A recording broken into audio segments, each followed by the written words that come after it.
Hello,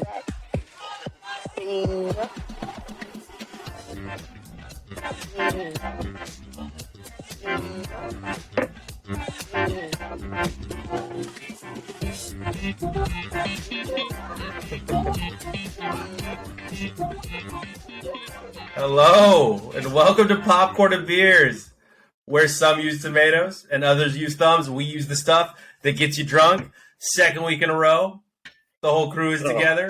Josh is popping bottles, and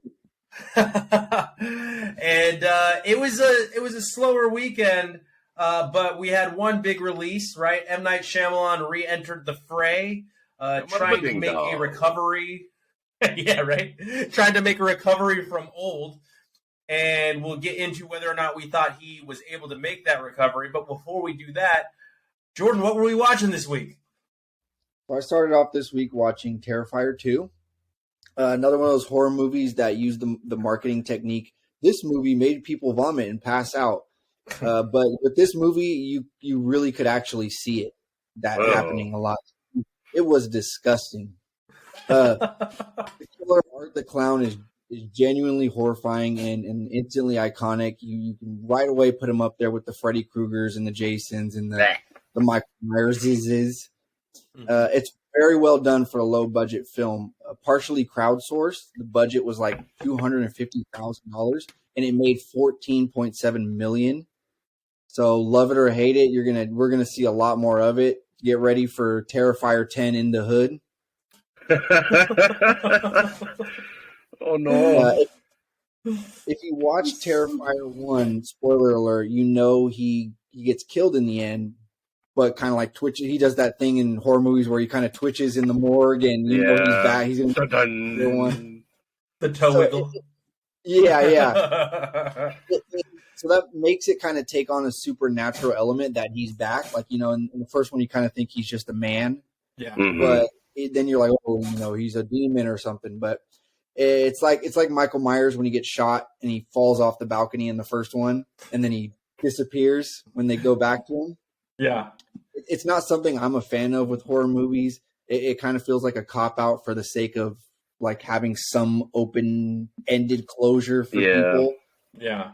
But you can't kill the star of the movie. You got to keep the gravy train rolling, Yeah. How do you make 10 sequels without a killer? Exactly. Do it. Yeah. It's on the campy side, gore fest, torture, mutilation, all that. Okay. Yeah. No, thanks. Stuff. Not for the casual horror fan. Apparently, Chris Jericho has a cameo. I was looking for him the whole movie because I saw his name in the credits, and I looked it up. I was like, "Oh, cool, Chris Jericho." I have no clue who he played. Yeah, maybe they cut him out and left him in the credits because some low budget antics. But I give it a popcorn. It was really bad. A popcorn, okay.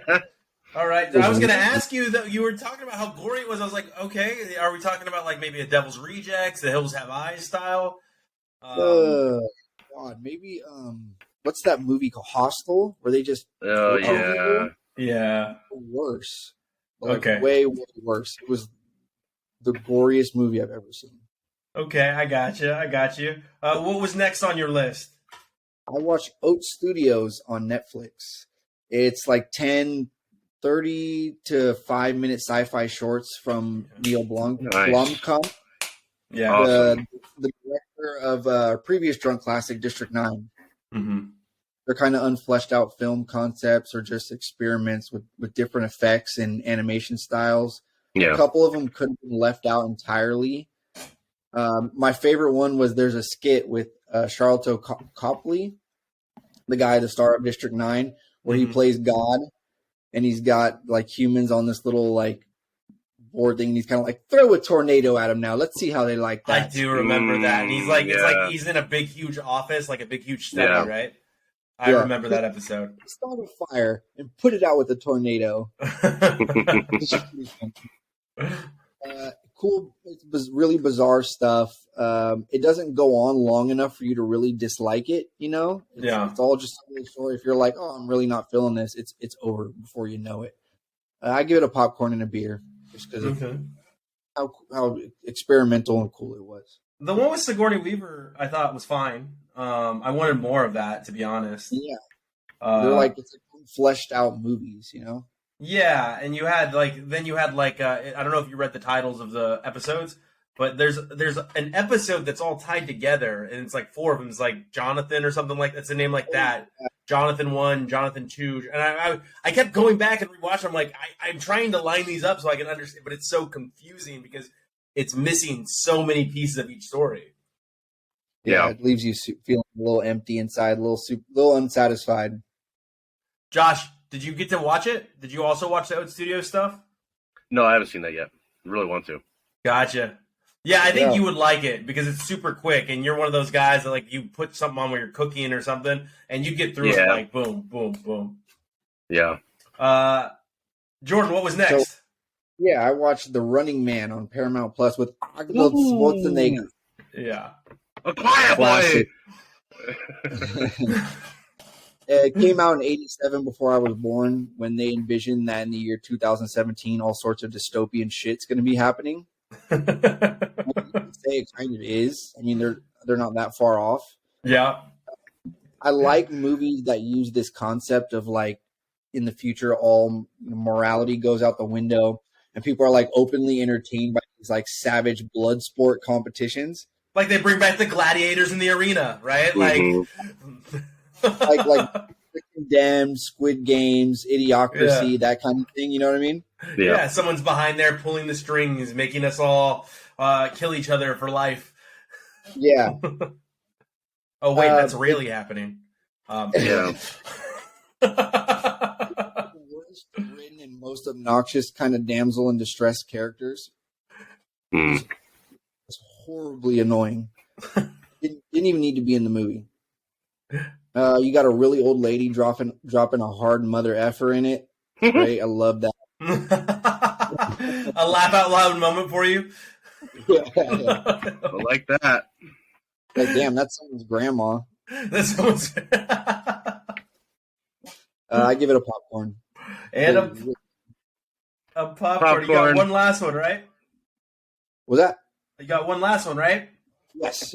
See how they run on HBO. With my boy Rockwell. Yeah, Disney Plus for those of you in Britain. Your man crush every Monday. Man, he's my guy. He's the big guy. I feel like if he was nominated every year for Best Actor or Best Supporting Actor, I would be like, yeah, I get it. Hey, Rocco! Yeah, he's great. All the awards. It's a snobby 1950s whodunit, starring a very straight playing Sam Rockwell. Mm-hmm. And the best name in showbiz, Saoirse Ronan. Did I pronounce that right? I think you're good. I think you're good. And luckily, very little Roman Polanski apologist, Adrian Brody. Mm-hmm. Screw that guy. Movie relies heavily on Ronan for its comedic moments and comic relief, which was a bold choice, I guess. She pulls it off here and there, but not consistently. You're definitely wanting some Rockwell zingers. Yeah. You wanted more chemistry between the two of them. Yeah, definitely. Mm-hmm. The humor was simple and dry. They tried to like sarcastically highbrow make fun of the genre, the whodunit genre. Yeah. But it was a bore to me. I really wanted to bail on it, but I'm like, I got to stick in these movies for you guys, you know, for the fans. Yeah, everything keeps the winner. I got to tell you when the bad is bad. I gave it a popcorn. A popcorn. I would probably give it a popcorn and a beer, but you're right. The reason I give it a popcorn and a beer myself is because yes, super overacted, but I felt like they were embellishing it was like a Hollywood whodunit because they're all like actors doing a play, and one's recovering a screenwriter, your boy Adrian Brody. And it's super over. I know he's not your boy. I was being facetious. Yeah. But it is super overacted. I don't know though. You sit back and you've got a star-studded cast, and it almost never works out, right? I think I texted Josh. Maybe I texted you too. I can't remember if I put it in a group chat or if I put it in our chat. But I was like, is Aloha like the best cast in the worst movie ever? Because you had it came out. You don't know the movie I'm talking about, Jordan? So Aloha came out, I want to say like between 2013 and 2017, somewhere in those years. Not 20, like 20, yeah, maybe in those years, 2013, 2017, somewhere in there. And it came on while I was at the gym. And at first, all I saw was the credits going, you know, the pre-movie credits. And you see like Danny McBride, John Krasinski, Emma Stone, Rachel McAdams, old boy Bradley Cooper. And I'm just like, Don Cheadle. And I'm like, well, dang, this is going to be a great movie, right? And then all of a sudden I see the beginning. I'm like, man, they're in a jet. I wonder if this is like a spy flick or something. And then all of a sudden they go to Hawaii and I see Hickam and I was like, oh, this is that terrible movie. Like, and then it started all coming back to me. And I was like, I forgot all these amazing actors and writers are in this terrible movie. Sometimes they blow the budget on the names and should have spent a little more on the script and the creatives behind it. Absolutely awful. We might have to revisit that at some point in time as a drunk classic and just make you guys all remember how terrible that movie was. Josh, what were you watching this week? I don't watch anything anymore. No, I watched. I noticed Lord of the Rings is back on Netflix for a while, so I watched Fellowship. And okay, you know, I don't want to get into it just because you already know. You've already heard all the things about Lord of the Rings. I watched it. It was great. Still holds up. Popping 3 beers. That's popping my life. 3. Calling all you Peter Jackson fans. Yeah, I mean, it's good. It's a comfort movie for me. I can put it on any time of day. Yeah. Anyway, and you're gonna be good. I also watched The Lost City, I believe. Sandra Bullock and Channing Tatum. It was pretty good. I really liked it. I thought it was entertaining pretty much the whole way through. A few pacing issues, but Sandra Bullock is just so charismatic, and Channing Tatum plays a character maybe he doesn't usually get to play, kind of. I don't know, but he was really cool in it. They had a good chemistry, cool cameo. Can I ruin it? We gotta talk about this. For movies we watch, like, they're old, right? So we can spoil them, right? Daniel Radcliffe. Well, this one came out this year, I think. So maybe spoiler alert. He's about to spoil it. All right, go ahead. Yeah, there's a cool cameo, and it pulls out pretty quickly. Patty Harrison, big fan of her side piece in that job with that movie, where she has job as marketing. I gave the spoiler alert. What was the spoiler? Brad Pitt. Oh, Brad Pitt's in it. Yes. He's the cameo. Sorry. Gotcha.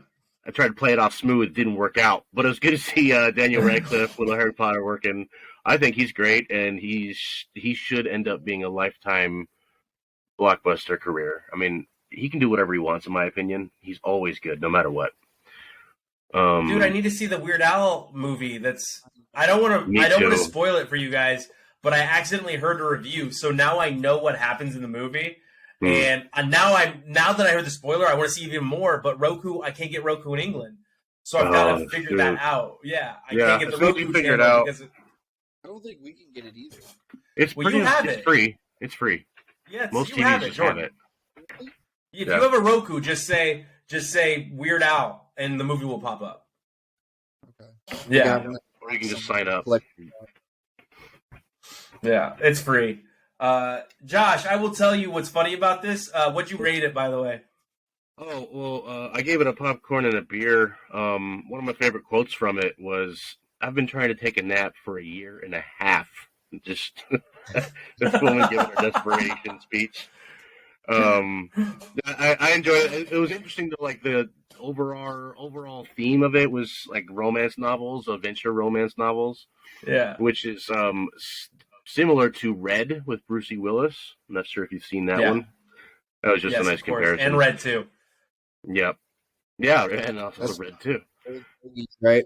Yeah, but I guess a popcorn and one. It was entertaining. It was a fun movie. I will tell you what I was gonna say is that movie like swept the Razzies. Like swept the Razzie. It won like every Razzie. Yeah. It like swept. Like, so Josh, I just laugh because you're our wild card. You really are our wild card. You come in here and you're like, I'm gonna be crazy and different, but I like it because it introduces like a different dynamic. Because you actually made me like the movie more than I actually liked it in the moment. Like when I watch it, like you said, it was campy, it was cute, and I'll give a review similar to that later. But when you gave that quote, I was like, there were some quotable moments. And yeah, like Channing Tatum, have you guys seen Free Guy yet with Ryan Reynolds? No. Yeah. No. Okay. Yeah. So Channing Tatum's scene in that I thought was the funniest scene in the entire movie. Like his scene in Free Guy, like when I first watched it, like the second time it didn't have the same like impact because I knew it was coming. But the first time I watched the movie, his scene, I was like in tears. I was laughing so hard because they had him and the actor that is playing him on the outside world, and I like both of them, and they were both playing like the perfect character for themselves, and I was like in tears. I was laughing so hard. Yeah, he had a little cameo in Bullet Train as well. It was really funny. Yeah. Yes. Is this a sex thing? Yeah. Just that look he gives them, like just real. Yeah. But also, I watched Emily the Criminal, Aubrey Plaza. Yes. I think that was last year or year before. I thought it was pretty good. It was like one of those quiet movies where you're kind of like sure from the get go, like nothing really amazing, nothing really like explosion-y or anything's going to happen. It's not that kind of movie, but there are some pretty tense moments. But it's more of a subdued tone of a movie, kind of to just inject that vibe into the main character. Like that's just kind of the plot. This woman has a drab life with a lot of hardships up against her, and hard work's not doing it, so she goes to crime. Honest hard work is not doing it, so she goes to crime working hard. I like that. Spoiler. Does this count as a spoiler? I'm spoiling it. Well, I want to watch it. I want to watch it. Then I won't spoil I haven't seen that one. Is 100% on my list. I just know I got to pull up the American Netflix on my laptop now. Yeah. Aubrey Plaza really just eats that character up. Like really hits it. It's not funny. I was expecting it to be like a little bit of funny, but it's a very serious role and it's a serious story. Like I said, it's not exactly super high stakes, but it's high stakes enough throughout the movie. It's like just a little bit tense.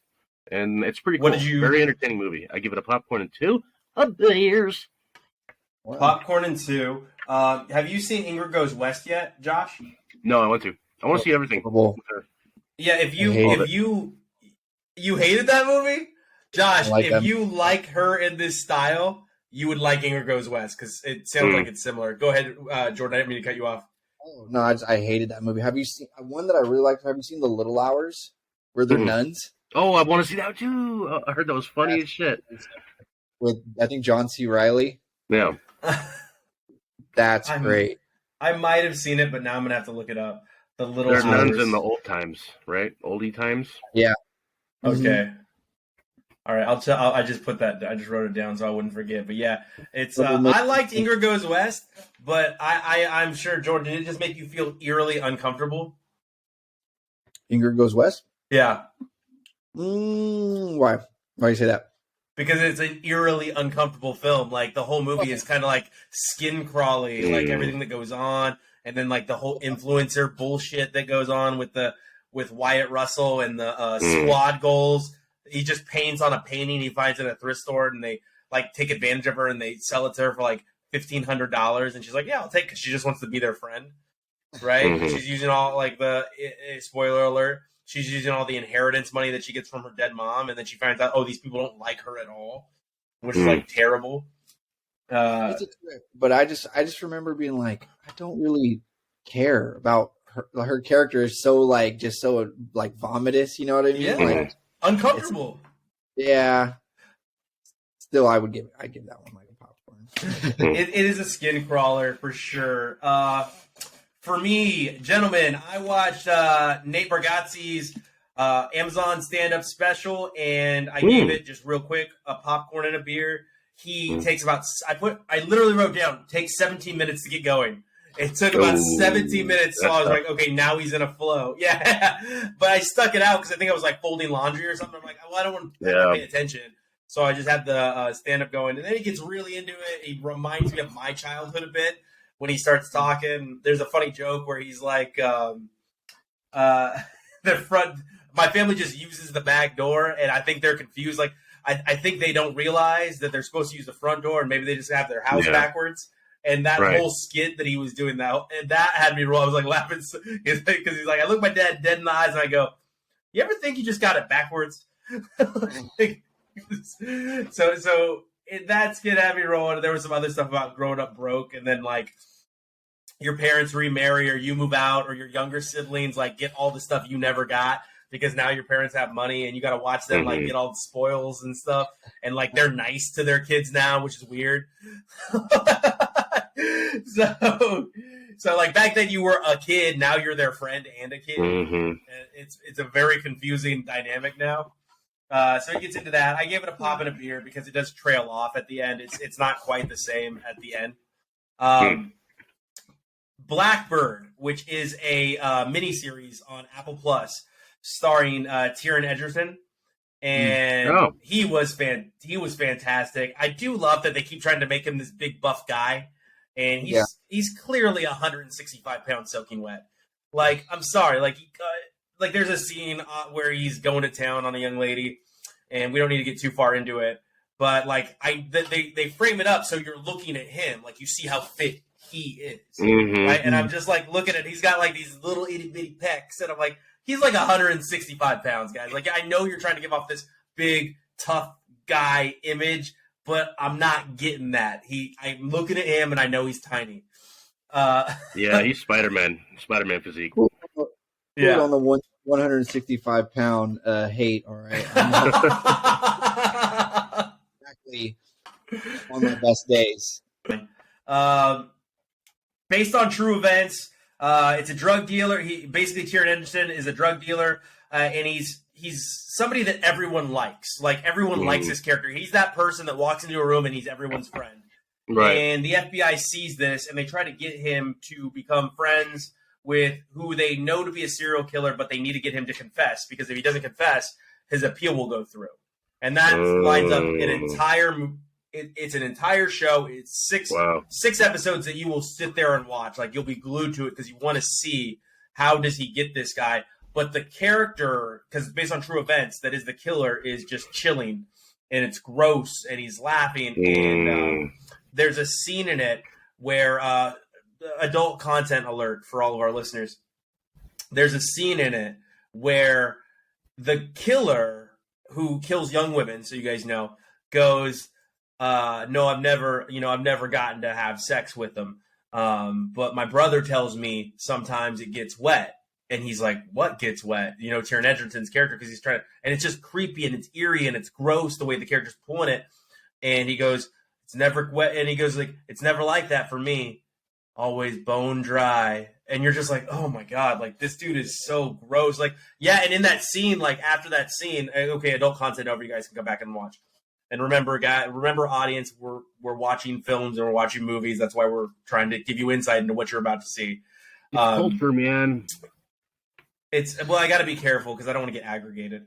But so after all that whole thing happens, Taron Egerton's character like breaks down, like, holy, there is real evil in the world. And he's like, you could see like this, he does a really great job. He should have won an Emmy for the role, because you could see it wearing on him how disgusting this creature is that he's got to get a murder confession out of. And he just breaks down in his prison cell, just realizing like how terrible the actual people in the world are, like that this guy existed. And I recommended it. Popcorn and 3 beers. Saw Shotgun Wedding with Jennifer Lopez. Yeah. Josh Duhamel. You know what? It should be a popcorn, but I guess I was in a good mood, and I was like, popcorn and a beer. Because I thought it was funny. It was campy. I knew what I was in for. I didn't have high expectations. I was like, I want to watch a rom-com. I want it to be funny. Yeah. It delivered on all of these aspects. And you've got Cheech is in it, right?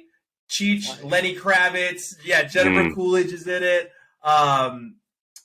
J-Lo crushed it. I mean, I looked at my wife and I go, how long do you think she's going to be able to play this role? Like, because she's 52 years old, and she doesn't look it at all. All the respect when I say that. All the respect in the world. She can easily play. But I'm just sitting here like, I'm sitting here like, how long can she pull this character off? Because she's the same character lately. Like, you know, what is it? The Wedding Planner. Mm-hmm. She does one with Matthew McConaughey, I think. Like all these movies, she's the exact same character. Yeah. And you're kind of like, how long can she keep doing that? Oh, that Wedding Planner is with Matthew McConaughey. Pardon me. But yeah, it's the same role lately. Boom, boom, and she only had one miss, and it was Gigi, right, with her husband. So I don't know. Like, but it was funny. It made me laugh. Go ahead. She's got some kind of leverage there, where like if someone asks her that at the studio or whatever, she'll just like tweet on the Twitter, and she'll say, "Hey, do you guys want me to see you make another movie about getting married?" And then like 200 million people say, "Yes, please. Can we have another movie with you?" Yeah, and so she'll show that to the executives. Boom, sign the check. I want to see her fight more anacondas with Ice Cube. Right, bring that back. I want to see what's his face, John Voight, break a guy's neck while his hands are tied behind his back. So I gave it a pop and a beer. I want to say it's an obvious plot. You know exactly what's happening from the very beginning. You know what the twist is going to be. Like I was like, yep, okay. Like, and it's not even like saw it coming from the very beginning. I was like, that's the bad guy. Like right away. Like, I was like, that's clearly the bad guy. You can tell right now. And then they have a hand grenade trope that they use, where like she can't drop this hand grenade, like no matter what, because she's already pulled the pin out, and they use it as like a not just a trope but a device to move along the story. And I'm sitting here like, there are so many exit ramps for this grenade storyline. Like this, she could have thrown it off a cliff because they're right on the edge of a cliff. She could have dropped it while they're doing this other activity, and I'm just like, there's no reason that she's like, I'm afraid if you throw it, you're not going to be able to throw it far enough for us to run fast enough to get away. And I was like, why don't you baseball player, because he plays Josh Jamel plays a baseball player, just grab it with the clip down and then you throw it. Like I'm sitting here like, there's so many exit ramps for this storyline. End of the day, it was a good movie if you just want to watch a simple rom-com, not think too much, have a chuckle. Get your hands off my daughter. Something like that. You do that too well. You do it too well. Oh, shit. You got to do the bend and twist next. The last film I watched was a documentary on Netflix. Oh, sorry. And you can get Shotgun Wedding off Amazon. The last film that I watched this week was called The Volcano Rescue from Makari. And it is about the white volcano in New Zealand. It is hard to watch. It is difficult. You after the first 20 minutes, you are fighting back. You're cutting onions. It is intense. It's real people. You wonder how this could happen. You are sad for the people that were involved through the whole thing. You appreciate the heroes. It was a great documentary. It scared me more because it felt like something I might have done. Like I might have done this thing if I hadn't watched this documentary, right? Like, and that freaked me out a little bit. Like that I might have put myself in a situation before the documentary. I highly encourage you, if you have a strong stomach and you are interested in really interesting stories, I think it's a popcorn and 2 beers myself. I didn't give it 3 because it just tears at your heartstrings. Now, speaking of tearing at your heartstrings, Josh, what was our drunk classic this week? Oh, the classic? It was First Blood. Not Last Blood. First Blood. Rambo. You went from 1 to 5. I haven't seen this movie before. I've seen so many bits and pieces. Never seen the whole movie in full. I really enjoyed it. Well, I got some notes here. Yeah. That's why I went to you first, by the way, Josh, because Jordan and I had seen it, and when you said you hadn't seen it, I was like, perfect on-ramp. Yeah. So, I think this movie actually stole its whole synopsis from The Incredible Hulk, the TV show. It's possible. With Ferrigno? A drifter walks in town. Yeah, a drifter walks in town, Bruce Banner. Cops are like, "What are you doing here, jerk?" And he's like, wait, hold on, guys. Don't make me angry. Boom. Destroys an entire city. Or town. I mean, it came out 9 years after Incredible Hulk TV show, so it's very possible. Okay, you looked it up? Yeah. So there's that. Gotcha. Bad Cop gets worse and worse, like, as the movie goes on, and there's, like, no rhyme and reason for it, but I guess that's the point of the movie, whatever. Well, he's like just an asshole cop, right? Yeah, like a long hair do care. You know what I mean? Like, you see that scruffy neck or whatever, and that's real. It seems a little strange, but I mean, my big brother got pulled over multiple times, and they've commented on he needs to cut his hair, or else he's gonna keep getting pulled over. And that was like 10 years ago. You lived in that area, right, Josh? You lived in yeah, area also that, yeah, that's another note. One of the best parts of the movie was that he's just like exploring a waterfall trail in the Pacific Northwest, and that's the most beautiful part of America. Like, I'll fight anybody about it. Those forests are so lush and just beautiful. So you're like just watching this man go for an awesome hike. It's really cool. He finds a mine. Yeah. And then, like, after he goes crazy and stuff, and like he goes up to the sheriff with the knife and he says, "I could have killed you. I could kill all of you," or whatever. Then he made killed every single one of your men. Yeah. Leave me alone. He made the sheriff cry, so that's pretty cool. Yeah. Explosions for, like, really high budget explosions. You don't see that a whole lot anymore. Like, yeah, they add some CG. No CGI. No CGI. Zero CGI. It's just all real stuff. Just blow it up. Yep. And I like how the movie was kind of in chapters. Like, no, in this chapter, I'm just going to go through a cave for 15, 20 minutes. And he's just going to this cool cave. That was really cool. People do that a lot in Oregon. I found out for the first time that his call sign is Raven. Why is that not the name of the damn movie? Raven is such a cool name. They just dropped that. Also, my name is Rambo, so, like, I have two cool names. I guess you just got to pick one. But then after all that, I liked how they started real quick with the heavy, like, the plot's going, and then they saved the exposition for later. That was pretty cool. But what I didn't expect most of all was that scene at the end when Rambo, like, has his, like, breakdown speech.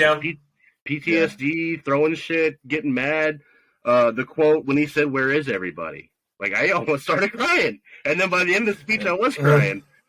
I'm getting tight in my chest just thinking about it now. It was a really good job. I didn't know that was even part of it. And I'm glad that was a surprise. I'm not going to lie to you, Josh. I when I watched that part, I know you and I were texting and joking around. Mm-hmm. I had forgotten about how I remembered the scene, but I forgot how heavy it gets. And when he's discussing, like, what happens, what happened when they were getting ready to leave Vietnam, and they thought they were done, and he thought this little boy just wanted to shine his shoes, and he blamed himself for what happened, even though he couldn't have done anything about it. Yeah, I was like, I don't know if Josh should watch it. Like, I was like, I don't know if I was like, I want to text him or something and be like, hey, maybe. But I'm glad it made an impact on you that was positive. Yeah, for sure. Really deep. Just lastly, the end credit song was incredible, and I think we kind of just glossed over that. Is that Frank Stallone? I don't know who sings it, but I think everyone has always just been glossing over the fact that I think Rambo killed 2 dogs, and no one mentioned it ever. I didn't even want to bring it up. I didn't put it in my notes. I was like, "He killed 2 dogs, dog. What is up with the walking dog killings?" And the farmer's like, "He killed my babies," and I was like, "Stop!" No, thank you.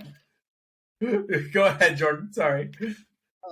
It's one of those movies where people say the sequel is better than the original. People are like, "Oh, what, is it First Blood 2 or is it Rambo 2? What do they call it?" Rambo 2. Yeah, I don't think so. I definitely think this one is better than the second one. It just has so much more layers to it other than just action in the jungle, you know. That scene you're talking about, it's over, Johnny. Nothing's over. Yeah. This baby killer. But there's a reason why that whole ending scene is, like, so dark you can't see his face. Because his acting is like, who's a better, or should I say worse actor, Arnold or Stallone? Arnold, 100% Arnold. Arnold's a worse actor for sure. 100,000. Yeah. Easy. You know how many? Sylvester Stallone's been nominated for Academy Awards twice. Really? For what? Yes. For Rocky and for Creed. Ew, I gotta go the distance and do it. Yeah, I think he's a way better actor. Arnold's got some chops. Yeah. You don't get to see him too often, but Stallone, I think what's happening to you is he's been so caricaturized for so long. Yeah. When he's like crying, like legitimately, like believably crying, you want to laugh, kind of. I thought he did great in that scene, though. I thought it was amazing. I don't know what you're seeing, Jordan. I agree. I don't know what you're seeing. You know, Yeah. something that really dates the movie that I thought was funny. I caught it. Was there's a big billboard in town that says "Have a Coke and a Smoke." Hmm. Oh, I didn't see that. That's awesome. Good catch. Yeah. My garage. Coconut smoke. And then there's a scene where he's in the mine. They got him pinned in there. Mm-hmm. And he's like, "I want you to go in that mine." He's like, "Oh, not me." Yeah. Yeah. Who's got the rocket launcher? Yeah, they go straight to that. Just blow that up. Yeah. I mean, National Guard at its finest. I only do this on the weekends. What are you talking about? This is a part-time job. One says this is a part-time job. Where did they get a rocket launcher from? They're like, "Somebody bring me the nuclear warheads, please." Oh my god. I am confused about the timeline of the movie. Is it all one day, more or less? I think it's over the course of 2 days. Over the course of 2 days. Because there's 2 nights. There's the first night when he talks to the colonel on the walkie, and that's night ends, and then they have him pinned in the cave the next morning, and then that scene goes through the night. And it's like the day is him escaping through the cave. As to how quickly the army set up shop, and that's not how fast they respond, bud. It's not gonna end. No. I think it's because I think they were doing that response because of because he was a cop killer, even though he didn't do that right in the movie. He's not the reason that cop died. Yeah, that's part of it. And so and on top of after he killed a cop, he also knocked out like 9 cops, 2 dogs, and a dog farmer. Right. A dog. Dog farmer. Older, growing real nice this year. Wow. From an American perspective, I'm a big war movie guy. I've said this Yeah. in multiple episodes. From an American perspective, is there any war that's more terrifying to think of than Vietnam? Maybe World War I or II, but outside modern war, probably not. American war. Vietnam would was not. Vietnam. pretty If I had the gruesome. choice. Pretty good. I mean, they were all so bad, but Vietnam was just like, what is going on? Like, it was just different. Yeah. And the culture was different. There was a lot going on. What did you think, Jordan, in your rewatch? I give it a popcorn and 3. Popcorn 3 is still? Yeah. Yeah, it was my drunk classic, as you guys know. It's one of my favorite movies ever. And I was kind of sitting here thinking to myself, like, man, what would I like to watch? Because we've done, a serious flick. We've done goofy flick. I can't keep doing serious. So let's go with this one, a little spaghetti, action or cheese action. And it wasn't spaghetti cheese. with your movie, please. I want to say it's spaghetti western, but it's not that. But like a cheese action, but it wasn't a cheese action. I forgot how great the movie was. So a couple quick notes, and then we're going to move on to our butter on top. One, I text you. I was like, it's actually oddly still culturally relevant, and that was because of how the police were treating him for no reason, just because he looked different or he looked like he didn't belong. Yeah. And it was you should get a haircut and maybe take a shower, kid, like you said. And the part that threw me was walking around with the American flag on your chest like that will get you in trouble around here. I was like, what the hell? What does that mean? The anti-military sentiment was just different. Yeah, it was so weird to me. So I did. I put the old walking home from war montage to start the movie. Mm-hmm. Yeah. Because he's got his pack and he's walking, down the street, but then it ends up being a super sad scene. Let me think here. Apparently, the police officer training program hasn't changed since 1982, is what I wrote down.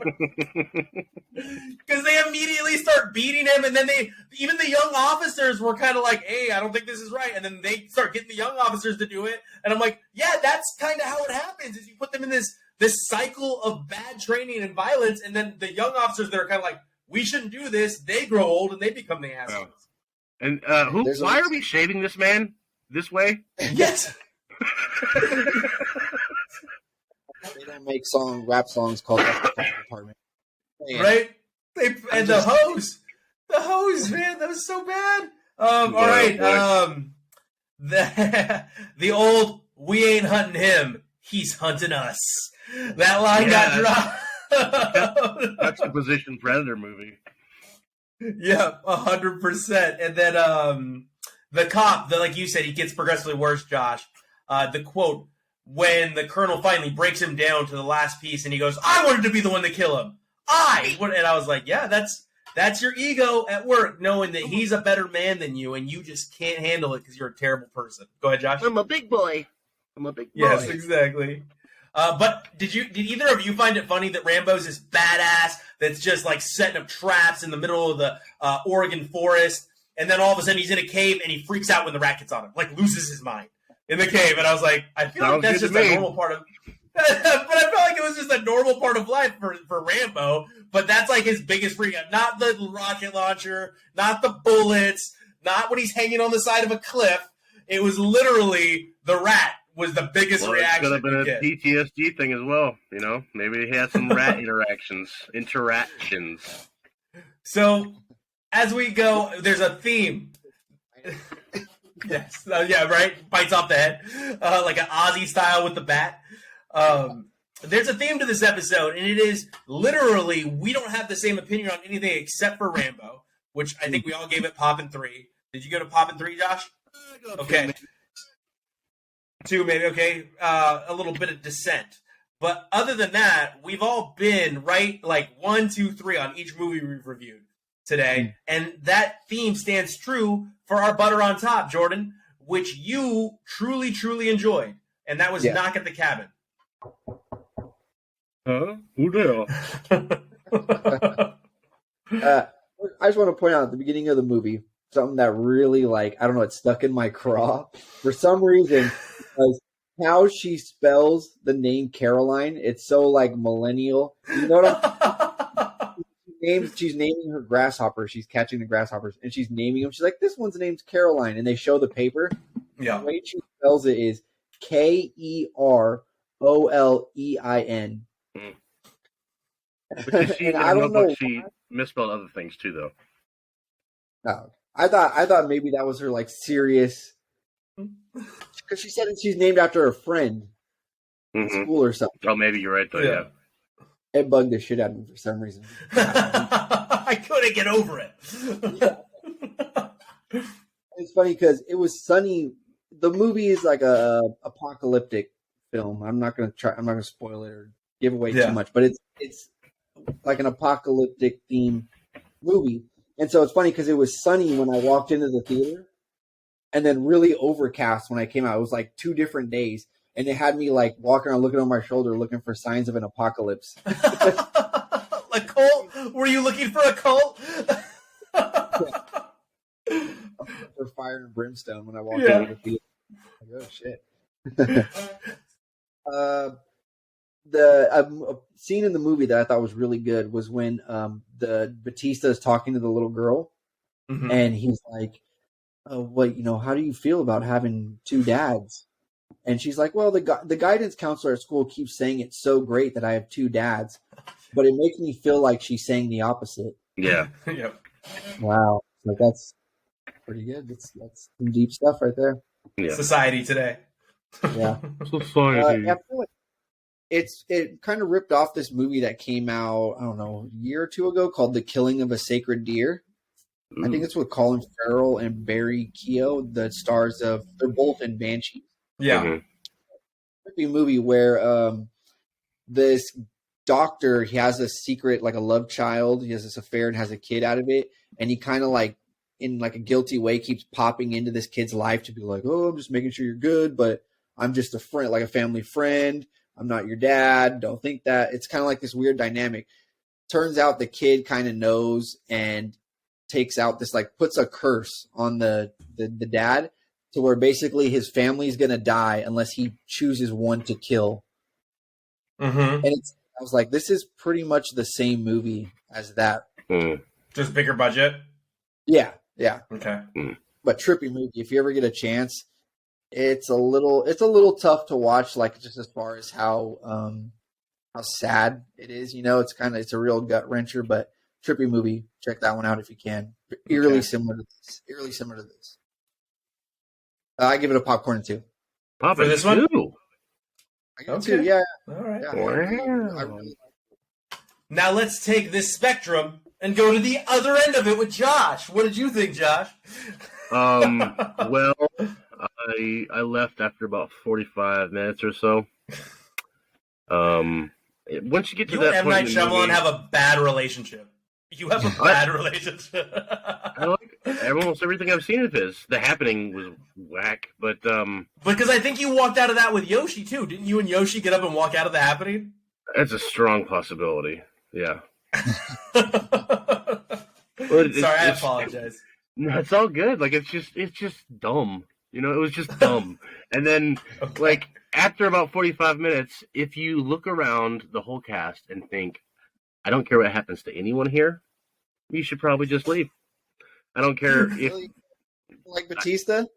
I mean, Batista was okay. I did appreciate the acting of the cult, like the way they were all so nervous and scared, and like they did a good job of being shaky, and that was pretty impressive. But I didn't care what happened at the end of the movie. I didn't care. And then like at some point you think like there's a strong likelihood this little girl dies. I don't want to watch that, so I saved myself the trouble. So I looked up 33% chance. I looked up the synopsis of the ending, so I kind of got the ending, and then I looked up the synopsis of the story it was based on, and a little girl dies in that story. So I was like, oh, dodge that bullet. Anyway. It's kind of going like, oh, because they have to make a choice. One of the family members has to kill another one of the family members. And that's in the trailer. So that's okay. Yeah. We're not spoiling anything. Yeah. To prevent the apocalypse. And I was thinking, like, what if they're like, okay, you have to choose now. And they both kind of just glance at the little girl like, ooh. It's, I gave it a popcorn and a beer. Again, so not as strong as Jordan in the but not as, adamantly, I disliked it. Plus, I paid money to see it. I'm not going anywhere. Now, I will say Batista, transcendent performance. He is a much better actor than The Rock. Much better actor than The Rock. He's the best actor wrestler ever. He's the best one. John Cena's got some shots. We'll see what John Cena can do, but he's doing he's doing some good stuff with Peacemaker with that character. Yeah. Did you ever see Trainwreck? Did you guys see Trainwreck with what's her face? Yeah. His character in that, I was rolling. I'll be the one on Grindr 30 feet away. I was like, oh my god.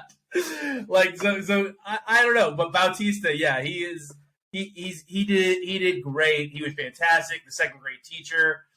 I thought that the chef was really good. Nurse was fine. There was too much of the I'm a caring nurse character for me in her role. I would have rather her be the angry one. Yeah, you said I'm a nurse. I would rather her be the angry one.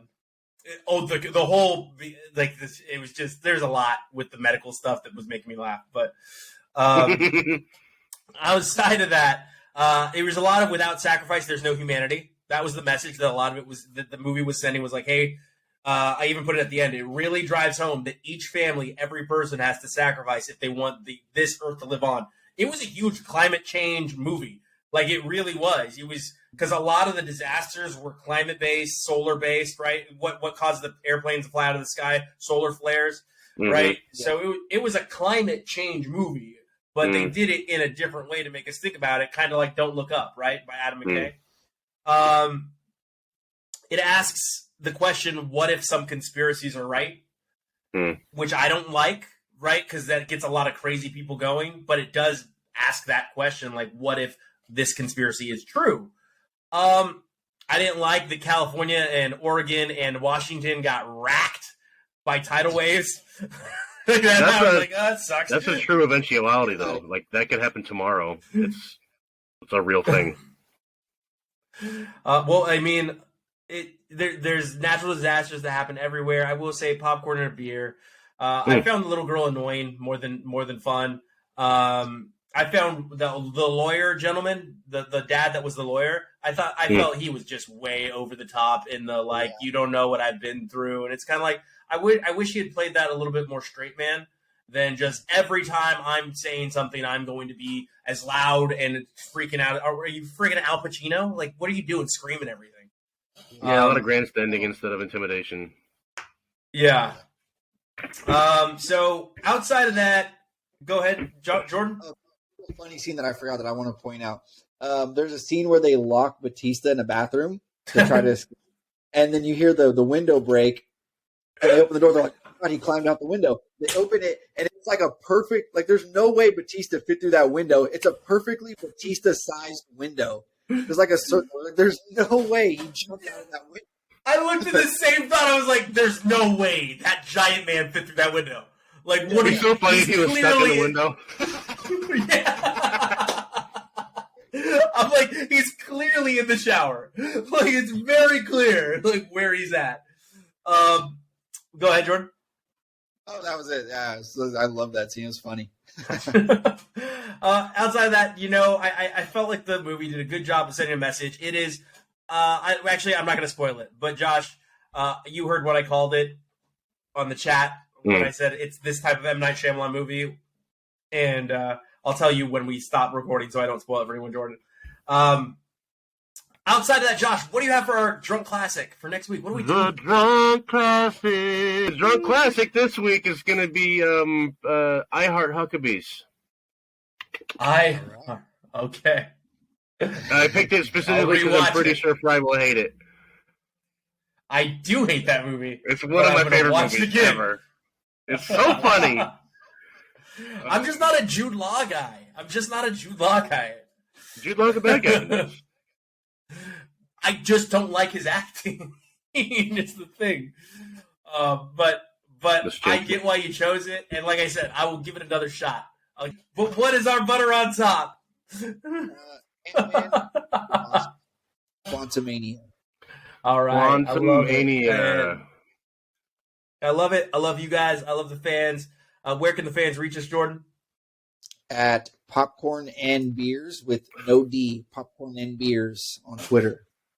All right, and you could always reach us at The Sad Fan, all one word, The Sad Fan, podcast network on YouTube. We do our best to respond to your comments within the week. So please keep leaving us comments. Keep talking to us. We care about your opinions. We want to talk back, and we will see you all at the movies. Really, at the movie, guys.